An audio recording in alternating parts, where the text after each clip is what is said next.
This is Silvermane. Welcome to Godfall 101.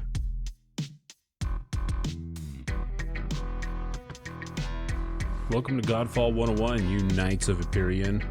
So thanks for stopping by, and thanks again everyone for the growth of the channel. I really appreciate all the new subscribers and the positivity in the comments. Hopefully that's the same with this video. The new footage from the Japan PS5 event has solidified a lot of people's excitement, as well as turned some people off from the game, which is fine. If you don't like what you see, you shouldn't buy the game. I really like how good the footage of the game looked, even at lower resolutions on my phone. The in-game cinematics looked really good, and I'm excited for the single-player story, and to find out what's up with those 3 weird floating heads in the 7th Sanctum. It is odd, however, how the tutorial was shown off across all the different YouTubers. Some of them showed parts of the opening cinematics, others did not at all. I thought about doing a video about the story details we saw, but to be honest, with the game being released very soon, I think I'd rather just wait and do a story recap after, instead of trying to piece all of that video footage together and try to guess from there what is actually going on. So on to the topic at hand. We recently learned through the Godfall PlayStation pre-order page that the game will be always online and require PS Plus for online play. There was an official confirmation from the Godfall Twitter account when a Twitter user asked for confirmation.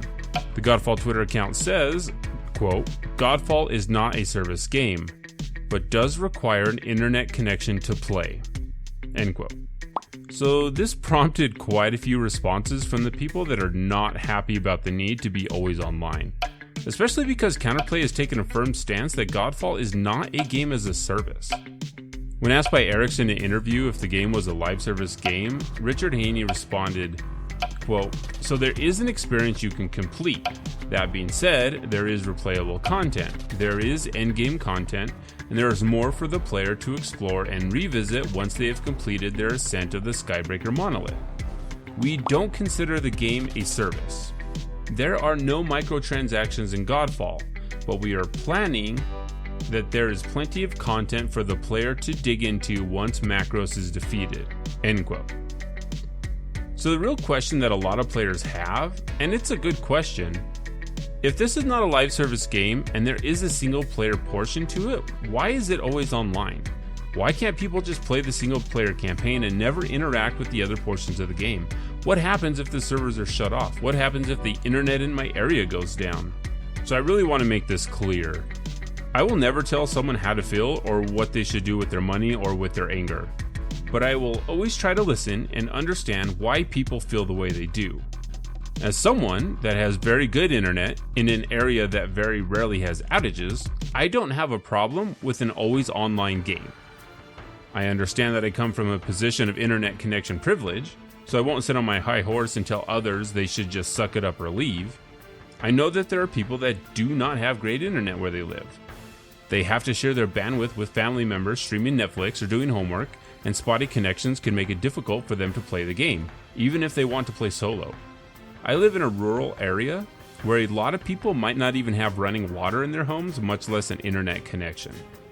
Others are worried about paying $60 to $70 for a game and the servers being shut down for whatever reason and losing access to the game they paid for.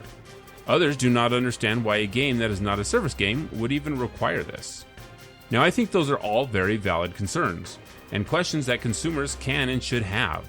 I've already spoken about my stance on pre-ordering the game based on what we know, and co-op and drop-in and drop-out matchmaking is one of those things we don't know about yet. We don't know if your friends can jump into your single-player campaign, and let's be super honest here, there's been a serious lack of direct communication about the game and its systems, and we're less than 38 days away from launch. I know people say you don't need to know everything about a game, but obviously this is something that's super important that is going to drive people away from the game if they don't know what these systems are or how they work with their internet connection. These are all very valid reasons why people are upset that the game they were told is not a service game requires an online connection. Are there reasons why a game like this should require a connection?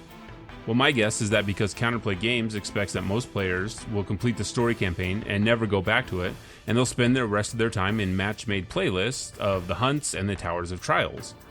One issue that has always plagued offline games are exploits, hacks, all that. Now, I'm not here to condemn players that enjoy doing that stuff.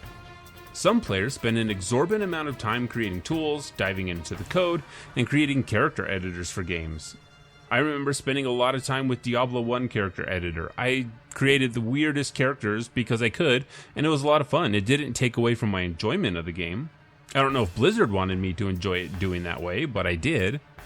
I also know that playing Borderlands 2, we broke that game a ton just by dropping pieces of loot or dropping currency, turning our game off, coming back in, picking that stuff back up again, and just repeating that process until we had tons of weapons, tons of the currency that we needed in order to buy things in the game. And that wasn't intended by Gearbox. They definitely didn't want players to do that because it broke all the experiences they created in the game. If a player can just face roll from the beginning of the game to the end, I would be frustrated if I was a developer that created a lot of encounters that were specifically designed for players to have fun with, to struggle a little bit with in order to get to the end.